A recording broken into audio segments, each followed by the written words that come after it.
What's up, you guys? We are going into week 3 of remote learning, and I hope you guys are doing well. We're going to dive right on in, okay? Well, the first thing we're looking at is on page 29, number 140. I know we already did 141. We're just kind of backtracking just for this one so that there's a concept primarily for percussion that I want us to work on, and for brass and woodwinds, it's also a good exercise for us to do. Percussion, I'm going to talk to you guys in just a second. I want to go through with brass and woodwind first, then I'm going to talk to you guys about what it's introducing for you. Brass and woodwind, it's pretty straightforward. The only thing that's just a little bit out there is just the last 4 measures, just having that little bit of a jump. Other than that, it's really, really simple. Okay? Here we go. Brass and woodwinds.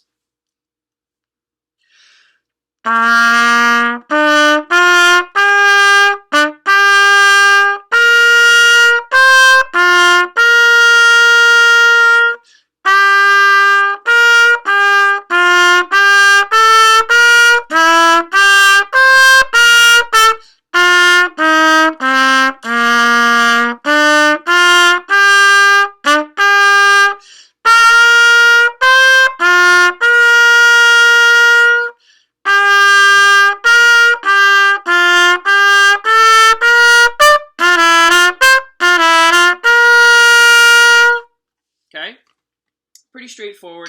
Just those jumps are a little bit tricky. For percussion, what this introduces is 16th note triplets. Okay, so we've already done some 8th note triplets. We've had lots of experience with those. 8th note triplets are when we take a quarter note and we're breaking that into 3 equal notes. Sounds like somebody's using like a leaf blower outside. For 16th note triplets, that's when we're taking an 8th note, not a quarter note. When we break a quarter note into 3 equal, we get 8th note triplets. If we take an 8th note and we break that into 3, we get 16th note triplets. Okay, so if you look at measure 1 of your of 140, you'll see that you have an 8th note followed by a 16th note triplet. Okay, that 16th note triplet happens during the and. Okay, so if it was normally just 4 8th notes in that first measure, it would be 1 and 2 and. Now it's 1 triplet 2 and. Okay, 1 triplet 2 and. Okay, if you guys can do 8th note triplets, 16th note triplets are really, really straightforward. You'll be perfectly fine doing those. Okay, all right. So we're not going to play through the exercise with you guys, percussion. We're going to go on to just one more, then we'll come back. You're going to incorporate 16th note triplets in the next piece that we're going to be working on. Okay, we're looking at 142 because we already did 141 last week. And in 142, for clarinets, we are learning 2 of your highest notes, okay? The first is your high B natural. That is your thumb with register key plus your first finger on the front, okay? That is your high B natural. Then for high C, all you got to do is just take off that first finger. So it's just your thumb and register key, okay? That's how you play your high C. Now, 142 is a very simple exercise. It's just quarter notes going up and then half notes at the end. But for clarinets, obviously, the range component of it is a little bit challenging. Okay, I'm still going to play through it just so you can hear what it's going to sound like. For clarinets, it's just a lot of air support and making sure that you're using the correct fingering, okay?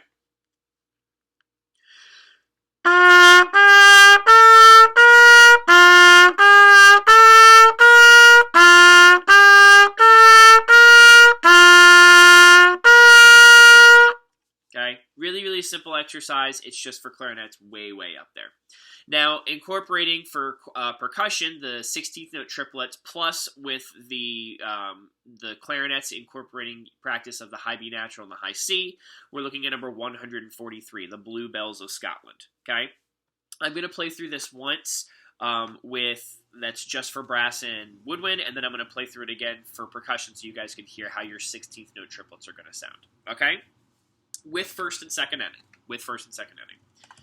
Yeah, here we go. Very beginning. Remember, there's a pickup that's on beat 4, so you'll get 3. And 1, 2, 3.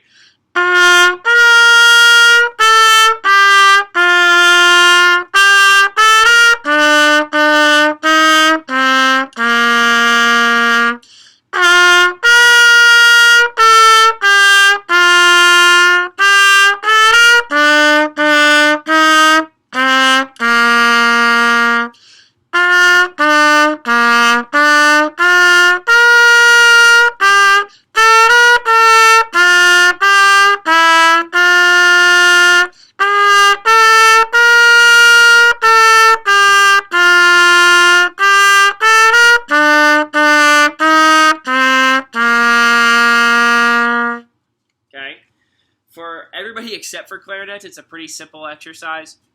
Clarinets, though, it's just working on that much higher register, okay? All right, so for percussion, we're doing work on these 16th note triplets, okay? So I'll get it so you can see the practice pad. You guys do not play on the pickup, you just play right on beat 1. In measure 1, though, your rhythm would be 1, triplet, 2, and 3, and 4, and, okay? So here we go, percussion, very beginning, 1, 2, 3, 4, 1, triplet, 2, and 3, and 4, and 1, triplet, 2, and 3, and 4, and 1, triplet, 2, and 3, triplet, 4, and 1, triplet, 2, triplet, 3, rest, 1, triplet, 2, and 3, and 4, and 1, triplet, 2, and 3, and 4, and 1, triplet, 2, and 3, triplet, 4, and 1, triplet, 2, triplet, 3, rest, 1, triplet, 2, and 3, and 4, triplet, 1, triplet, 2, and 3, and 4, triplet, 1, triplet, 2, and 3, triplet, 4, and 1, triplet, 2, triplet, 3, rest, 1, triplet, 2, and 3, and 4, and 1, triplet, 2, and 3, 4, and 1, triplet, 2, and 3, triplet, 4, and 1, triplet, 3, and 4. Okay? Mess up the count in there at the end just because we have a pickup. But that's the right idea. Okay? Pretty straightforward. It's not too complex. And again, if you've done 8th note triplets, then you're going to be perfectly fine. And I know you guys have a lot of experience with 8th note triplets. Okay? Alrighty. Let's do two more that are pretty quick. We'll take a look at number 144, okay, on page 30. We are looking at minor scales, okay? We've talked about major scales a whole lot. We've done a whole lot of building major scales, and, going up by half steps and whole steps, all that good stuff. Now for minor scales, they're going to sound a little bit different. Now there's different kinds of minor scales. I'm going to touch on the first one this week, and then I'm going to go on into the others, or at least one of the others next week, and the difference between the two of them. Okay, so the first minor scale that we're that we're looking at, there is a new note for trombone. We're playing your low G. It's 4th position. Just like the higher G, it's just an octave lower, so it's nice and low. I think that might be one of the lowest notes that we've talked about so far, okay? Now for our minor scale, minor scales usually sound a lot like sadder and dark, okay? Whereas major scales usually sound a lot happier and brighter. So our natural minor scale, number 144, it should be very, very straightforward with the notes that we're playing. It's just going to be a different kind of scale than we're used to. It's going to sound a little bit different, okay? Here we go.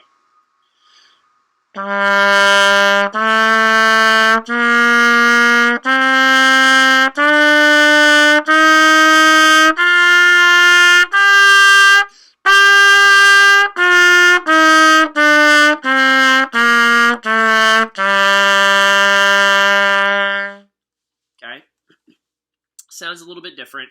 It's got that more kind of mysterious kind of sound to it. But minor scales are used in a lot of stuff we do. And you guys actually have played pieces using minor scales. You just haven't known that they were minor scales at the time. I'm pulling up right now the list of pieces that you guys have played over the years. I want to say that Dervish that you guys did, the Ole piece, was in a minor key. I honestly can't remember if there were others that you did, but it's loading right now. Okay, so let's see. Last year, America's Been Now, 1812. Dervish definitely was. Aztec Dance had a little bit of minor scales to it, but I think those are the only two that you did. And then this year, Pompeii Unearthed, I'm pretty sure was in a minor key. And yeah, so Pompeii Unearthed, and then I think that's actually the only other ones that you guys have had a minor key. So, not too much, but there are a lot of pieces that do use minor scales. They just have a little bit of a different sound to them. So, 145 is a theme from the New World Symphony. Now, if you remember, we actually talked about this last year in your 6th grade book. It was the, I don't know if I remember I can't remember what it was. The da da da da da da da da da da. We played through it a little bit, and that whole little section of it. That was also from the New World Symphony, and it was written by Dvorak. What we're doing now is the finale from it, so it's the very last component of it, and this is the one that I played a little bit of a recording for you of it. It's really, really fun little piece. And yeah, I'm gonna do both brass and woodwind and then percussion, because percussion, you've got 16th note triplets, but they're changing the location of them now to putting it on the dominant beat instead of the and. Okay, so this is brass and woodwinds. The only tricky part about this is the triplet that's there too from the end. It kind of feels a little bit thrown at you there in the middle of everything. But other than that, it's pretty straightforward. Here we go.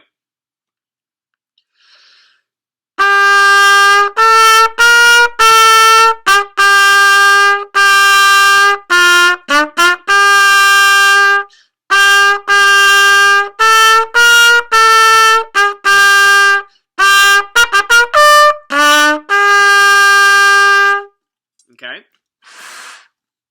Now for percussion, you guys have, again, like I said, 16th note triplets, but they're changing the location, so it's not just on the ands anymore. There's also some on the dominant beats, okay?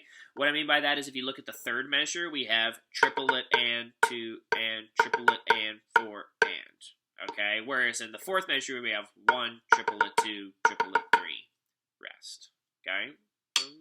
Now it's a little bit faster than that because we want dun, dun, dun, dun, dun, dun. So it'll be 1, triplet 2, and 3, and 4, and 1, triplet 2. Okay, here we go. Percussion 6, 7, and 1, triplet 2, and 3, and 4, and 1, triplet 2, and 3, and 4, and triplet 2, triplet 1, triplet 2, triplet 3. Rest. 1, triplet 2, and 3, and 4, and 1, triplet 2, and 3, and 4, and flam. Okay, that second to last measure is super, super funky because you've got a flam and then a flam triplet. So flam, triplet, flam, triplet, 4, and flam. That's the weirdest measure. If you can get that measure. So 1, sorry, I didn't mess it up. Flam, I'm screwing it up right now.